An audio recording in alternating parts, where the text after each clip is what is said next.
Eh bien, nous commençons notre semaine à Saint-Romain-les-Atteux, dans cette salle des mariages à la mairie, avec David Coffer, le maire de Saint-Romain, avec lequel nous avons préparé toute cette semaine. Et c'est vraiment un grand bonheur d'être chez vous, David. Écoutez, merci. C'est également, Jean-Claude et Jean-Marc, un grand bonheur de la commune de vous recevoir à Saint-Romain-les-Atteux. Nous sommes vraiment très ravis. Puis en plus de ça, il fait pas trop mauvais aujourd'hui. Donc on a de la chance hein, par les temps qui courent. Alors, on va d'abord peut-être faire connaissance avec vous. Ouais. Comment vous êtes-vous arrangé dans la vie pour un beau jour vous retrouver en posture d'être élu maire de votre lieu de résidence? Alors rien n'avait été programmé en ce sens pour que je devienne maire de la commune. J'avais eu, vous le savez, un peu un petit passé politique, on va dire un peu plus politicard que politique. Et en fait, lors du renouvellement de 2020, j'avais été candidat aux législatives avant. Et puis j'avais pris contact avec l'ancien maire, M. Robert Tessier, qui hélas nous a trop tôt quittés à Saint-Romain.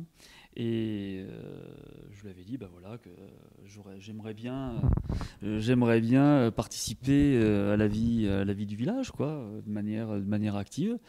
Et il avait enregistré cette demande-là. Et puis les circonstances ont fait qu'il ne s'est pas représenté, qu'il a fallu trouver 15 candidats pour les élections. Et donc, je me suis retrouvé conseiller municipal. Et puis un jour, quand il a fallu choisir le maire, eh bien, il n'y avait pas grand monde qui voulait forcément être maire. Et je leur ai dit, bah, écoutez, pourquoi pas, mais en vous précisant bien que j'ai aussi un passé, un parcours politique. Et je ne veux pas que ce soit un obstacle au fait que je puisse être désigné maire. Et je comprendrais très bien que ça puisse, pour les uns et les autres, vous poser un problème. Et que je comprendrais d'ailleurs parfaitement bien. Et ce à quoi je n'irai pas plus loin. Ça n'a pas posé de problème parce qu'on s'est dit les choses d'entrée de jeu. Ils ont su qui j'étais. Ceux qui ne le savaient pas, ben, je leur ai dit. Hein. Et en fait, pour aller jusqu'au bout de la procédure, on va dire, on a fait une réunion publique en mars, juste avant le Covid, hein, auprès de la population. Il y avait, sur la salle ERA, il y avait une centaine de personnes qui étaient présentes. On s'est tous présentés. Et puis là, j'ai redit ce que j'avais dit aux conseillers municipaux, enfin en tout cas aux futurs conseillers municipaux. Voilà qui je suis. Ceux qui ne me connaissent pas, voilà mon parcours. Je veux pas qu'il y ait d'ambiguïté du tout. Je ne fais pas un hold-up, je ne viens pas prendre possession de quoi que ce soit, mais au moins vous avez le marché en main, vous avez toutes les cartes en jeu et vous savez qui je suis. Donc il n'y aura pas de tromperie, on ne pourra pas dire c'est faux, il nous a jamais dit que... Bon, voilà. Vous n'étiez pas préparé à devenir maire. Est-ce qu'on se prépare un jour, ou est-ce que vous pensiez dans votre carrière un jour de briguer un mandat de maire? Quand j'étais tout petit, ma mère me le dit souvent parce que j'aime la politique, comme dirait l'autre, mais c'est vrai, j'aime la chose publique. On habitait à Saint-Étienne et je rêvais quand j'étais gamin d'être maire de Saint-Étienne. Alors bon, je sais mieux, je suis maire de Saint-Romain-les-Atteux et en plus ça rime. Voilà. Non, on s'y prépare pas. Et en plus de ça, quand nous sommes arrivés, les 15, sur les 15, il y avait 12 nouveaux. Il y avait que 3 anciens qui repartaient de l'équipe précédente. Moi, je n'étais pas conseiller municipal sortant. Du jour au lendemain, vous vous retrouvez maire à la tête d'une équipe, des adjoints et des conseillers municipaux. Et en plus de ça, nous avons été élus le dimanche 15 mars. Le 16 mars, on rentrait pour une période de 2 mois de confinement de Covid. Donc je peux vous dire que l'entrée en matière, elle est très très très compliquée. Par chance, encore une fois j'en reviens à Robert Tessier, mon prédécesseur, on n'a pas arrêté d'échanger durant toute cette période entre la transition où on est vraiment devenu, j'allais dire, on a vraiment pris le pouvoir en tant que tel. Donc un grand merci à l'équipe précédente, notamment je pense à Robert Tessier, Jean-François Desfonds, entre autres, et à toute l'équipe municipale, et aussi le personnel municipal qui était là. Mais c'est vrai que l'entrée en matière, quand vous arrivez, que vous ne connaissez pas comment ça fonctionne réellement, parce que c'est très complexe, même si vous avez une certaine idée, et en plus il y a le Covid, c'est très particulier. Là par contre, vous ne réfléchissez pas, il faut y aller. Hein. Et puis par chance, on a aussi des adjoints et toute une équipe municipale et du personnel municipal qui nous ont énormément accompagnés. Alors, l'intérêt de la chose publique, vous disiez en souriant que tout petit, vous rêviez d'être maire de Saint-Étienne. Ça a été un fil conducteur quand même, être au service des autres, parce que c'est ça, s'engager dans la vie politique. Ça devrait être ça. Ben, j'espère que c'est toujours ça. Il faut que ça soit ça. Parce qu'autrement, si ce n'est pas ça, j'allais dire, on peut en voir les conséquences. La chose publique, c'est quoi? C'est l'intérêt général. C'est d'œuvrer pour l'intérêt général. Et pour reprendre une vieille citation, l'intérêt général, c'est pas l'addition des intérêts particuliers, certainement pas. D'être au contact de la population, d'être curieux, de découvrir, de comprendre pourquoi telle ou telle chose et d'essayer d'apporter des solutions. C'est pas toujours évident d'apporter des solutions, on peut se planter. Nous sommes en 4 ans et demi certainement et sûrement même trompés. Le tout, c'est de s'en rendre compte. Et puis quand on se rend compte qu'on ne va pas dans la bonne direction, il n'y a pas de honte à faire machine arrière et puis de dire je me suis trompé. Il faut savoir s'en mettre en question de temps à autre. Ah ben moi je préfère les gens qui ont des doutes que des gens qui ont des certitudes. C'est les doutes qui vous font avancer. Si vous n'avez que des certitudes, alors c'est peut-être un débat un peu plus... mais je veux dire, les doutes, il ne faut pas avoir que des doutes non plus.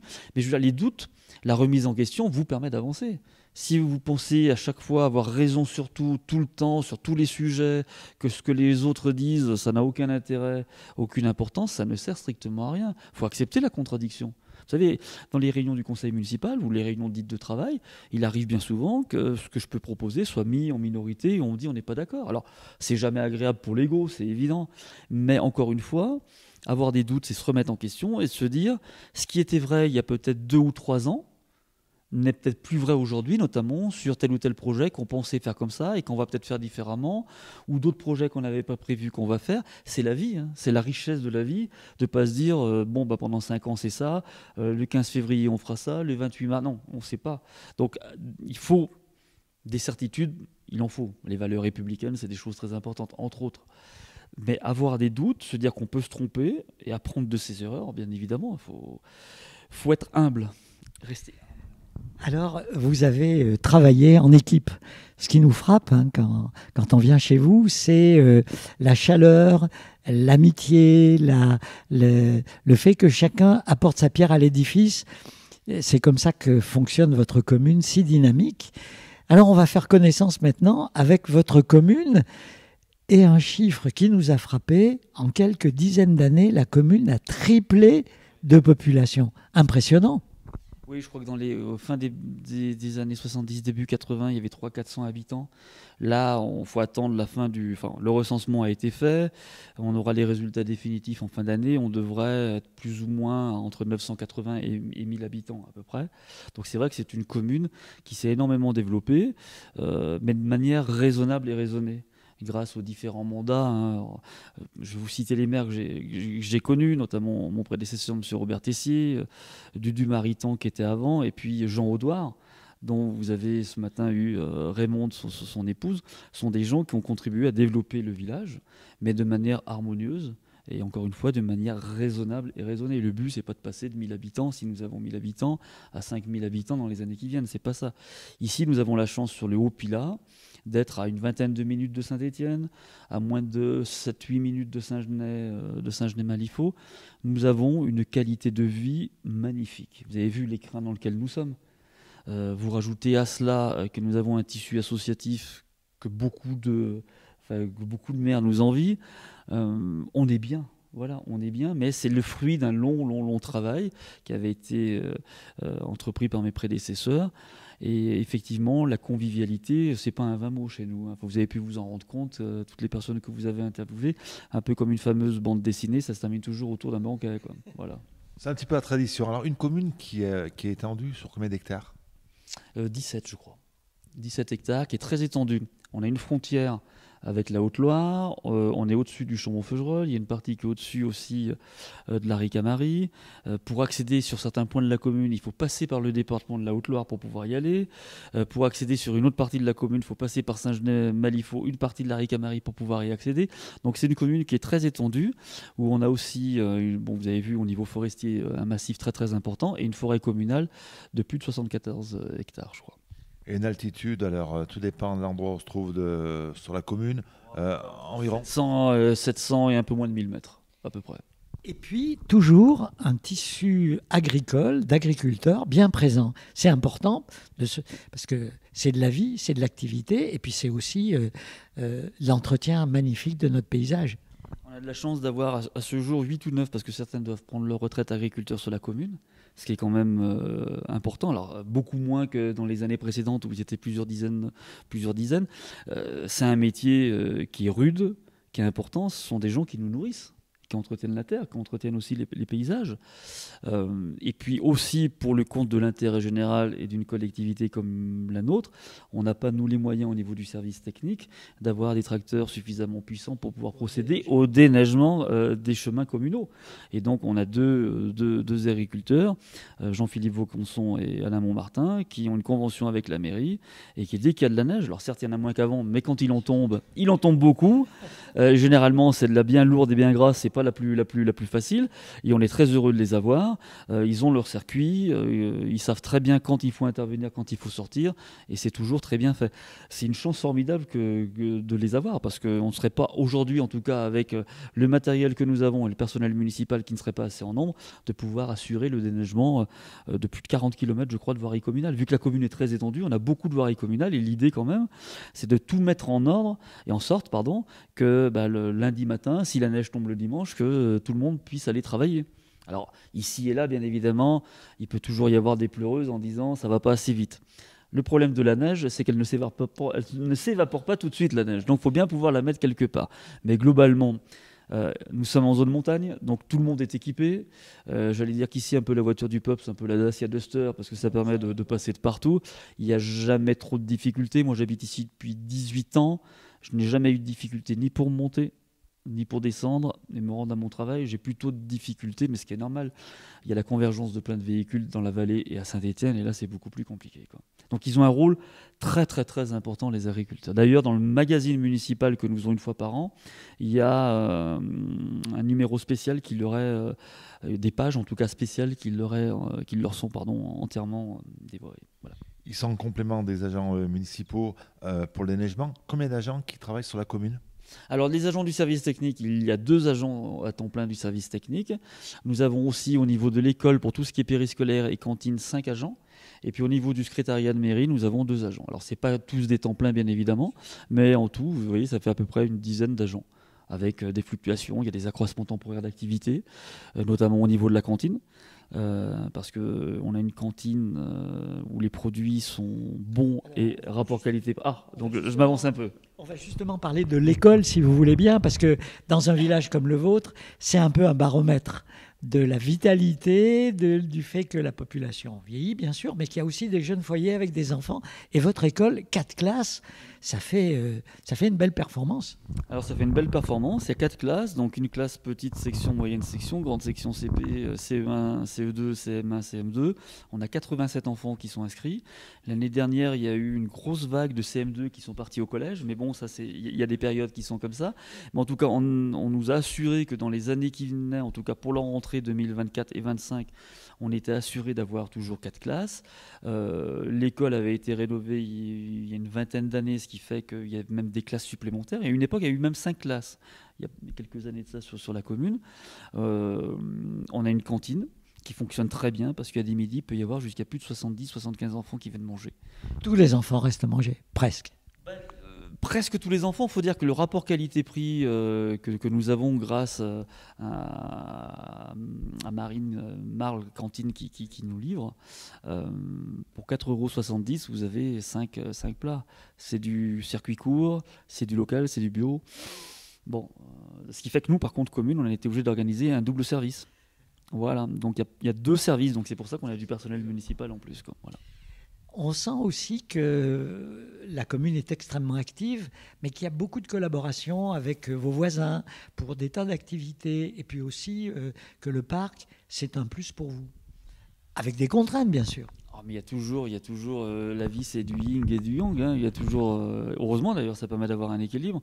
Le fait d'être dans le parc naturel régional du Pilat, c'est un atout important. Je veux dire, c'est un brevet de nature, d'espace. C'est très important pour nous.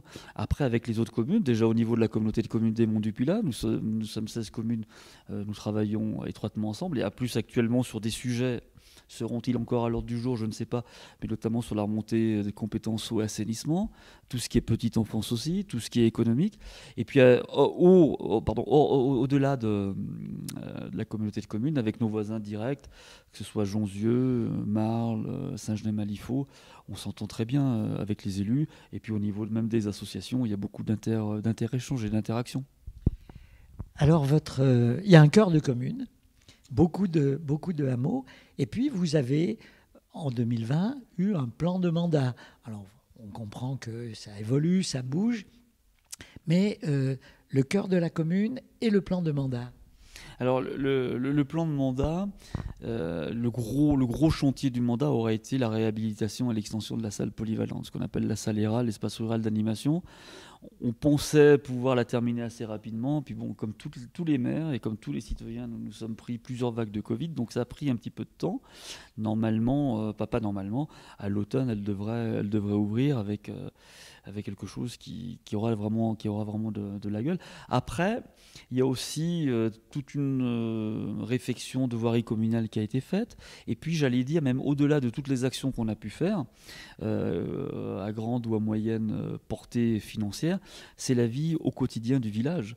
Il y avait déjà du fleurissement, on a décidé d'accentuer encore la politique de fleurissement, l'entretien au quotidien de tous les espaces verts, de la propreté. On a bénéficié du fonds vert aussi pour la cour d'école où on l'a végétalisé. On a fait des travaux de canalisation, puis plein de petits travaux qui nécessitent des interventions au quotidien. Après, il y a d'autres choses qu'on n'avait pas prévues qui sont en cours de réflexion. On réfléchit peut-être à une extension de la cantine. Il y a un projet aussi d'immeuble collectif qui est en cours, bon, pour l'instant, qui est un petit peu à l'arrêt. Mais on arrive, dans 1 an et demi, le mandat est terminé, et 4 ans et demi, ça passe déjà très vite, quoi. Et puis, vous nous avez évoqué le lotissement municipal, bien organisé, bien...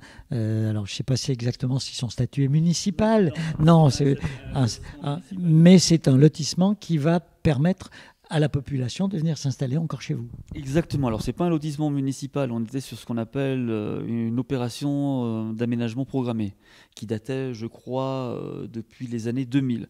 Il a fallu du temps pour que ça aboutisse. Et en fait, c'est un lotissement privé, mais bon, la commune a son mot à dire parce que c'est nous qui délivrons le permis d'aménagement. Il y a 20 lots qui sont prévus d'être construits. Alors, tout ce qui est VRD est fait. Il y a déjà des permis de construire qui sont en cours d'instruction. Normalement, pour avoir échangé avec l'entrepreneur, avec le logeur, on va dire, été 2025 verrait les premiers habitants qui viendraient sur la commune. Ce qui est un gain important parce qu'on a une école aussi à faire tourner, on a aussi des commerces à faire tourner. Et puis, comme vous l'avez vu, on a un tissu associatif qui est très très riche et ils seront très contents d'avoir des nouveaux bras pour les aider.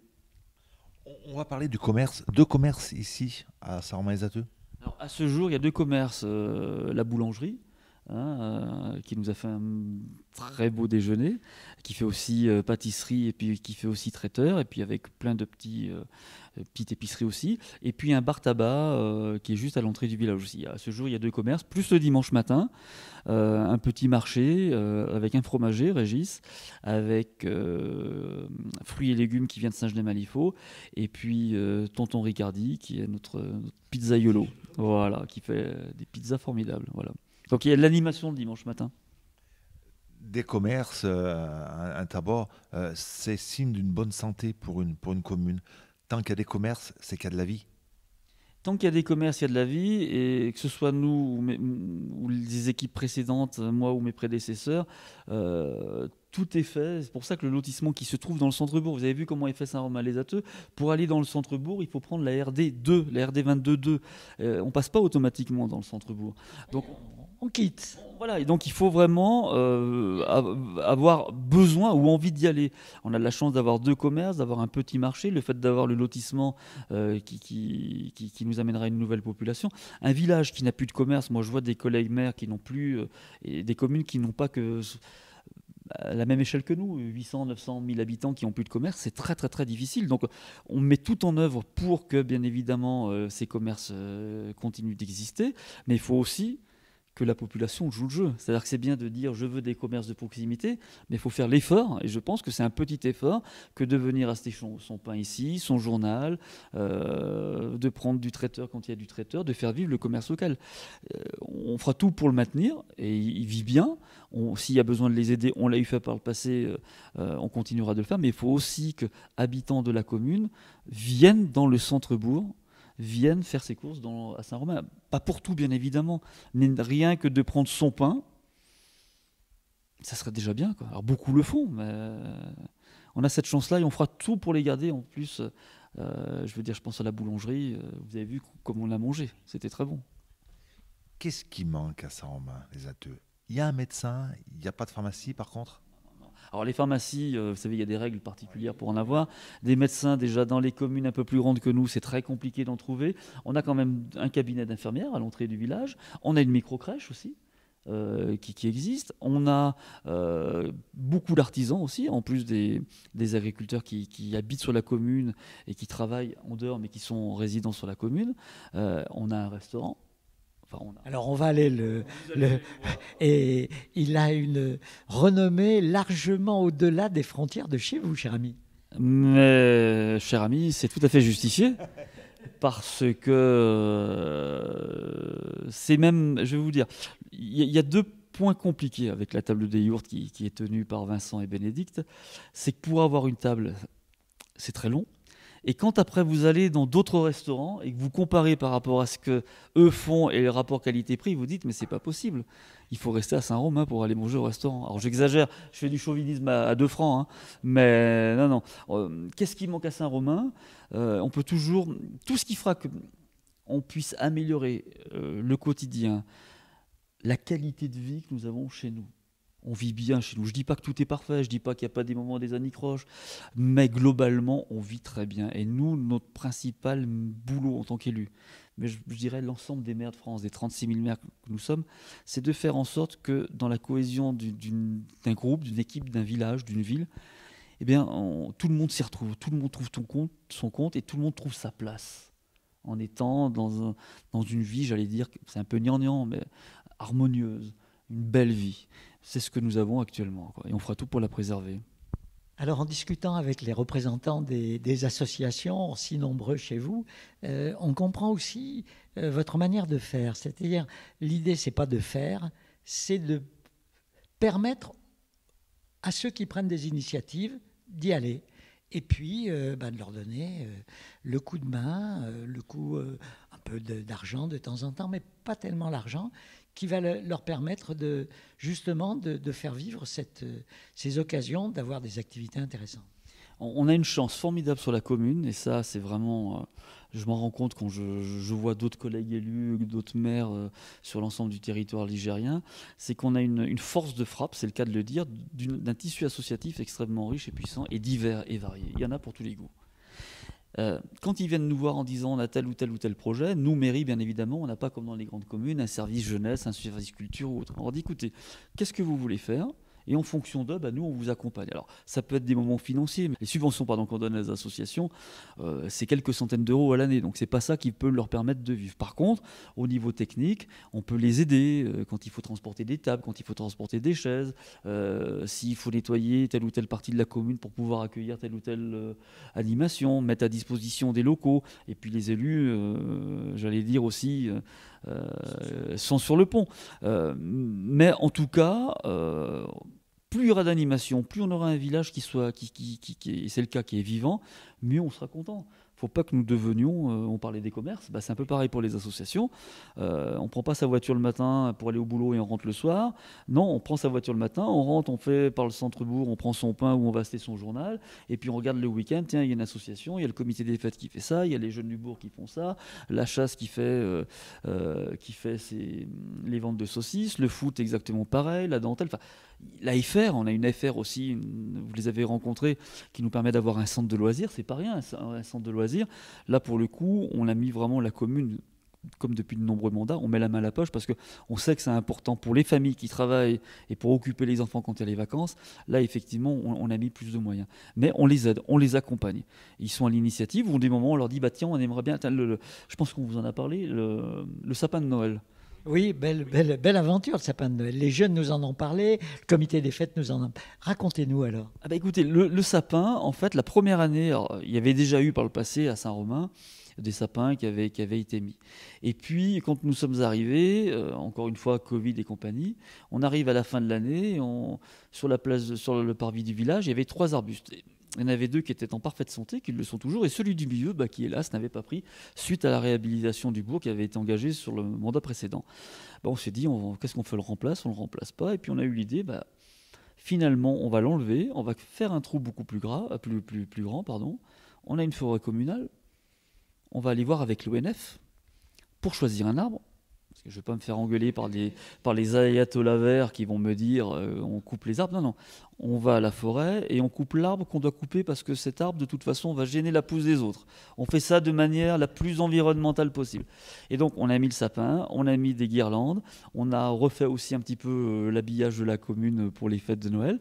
Et la première année, on voulait faire, en décembre 2020, un moment de convivial et festif. Revague de Covid, pas possible. Et par contre, les autres années, on l'a fait. Et nous, on n'a pas la possibilité de le faire. Mais on a demandé et aux jeunes du bourg et au comité des fêtes d'organiser l'inauguration avec des lâchers de ballons. Et puis avec, ici on aime bien, vous l'avez compris, la convivialité, avec des petites choses à manger et du vin chaud. Et ça marche d'enfer. La commune paye le vin, les associations le vendent et tous les bénéfices sont reversés à des associations caritatives. Voilà. Et date est prise, chaque année, le premier vendredi du mois de décembre, il y a les illuminations du sapin. Alors c'est que symbolique, mais les gens, je crois qu'ils ont pris ça, ils l'ont intégré dans leur calendrier, et tout le monde est content de se retrouver autour d'un bon petit verre de vin chaud et de la convivialité, finalement de la simplicité. Voilà. On va peut-être terminer autour de ça.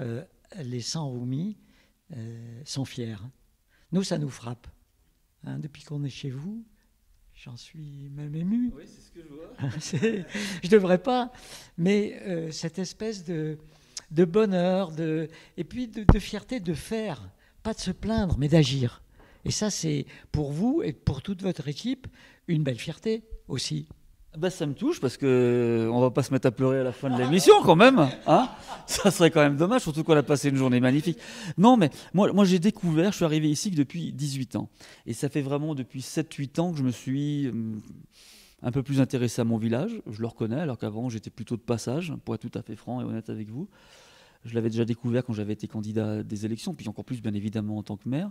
Mais ils ont raison d'être fiers, parce que le village, c'est peut-être pas le plus beau village du monde, on est bien d'accord. Mais il a son caractère. Il y a beaucoup de gens de caractère ici, mais c'est très bien d'avoir des gens de caractère parce qu'au moins ils vous disent par devant ce qu'ils ont à vous dire. Et puis il y a de quoi être fier aussi parce qu'on a un tissu encore une fois associatif qui fonctionne bien, qui a une qualité de vie qui est formidable ici. Oui, je suis aussi un petit peu ému, tu vois, de ce que tu me dis là. Mais nous avons parfaitement raison d'être fiers parce qu'on n'a rien à envier aux autres et on se débrouille très bien. Voilà. On est pratiquement sur la fin d'un mandat. Il reste 1 an et demi, 2 ans. 1 an et demi, vous projetez déjà pour la suite. On y pense ou on reste dans cette dynamique de finir ce mandat le mieux possible, qu'un mandat réussi?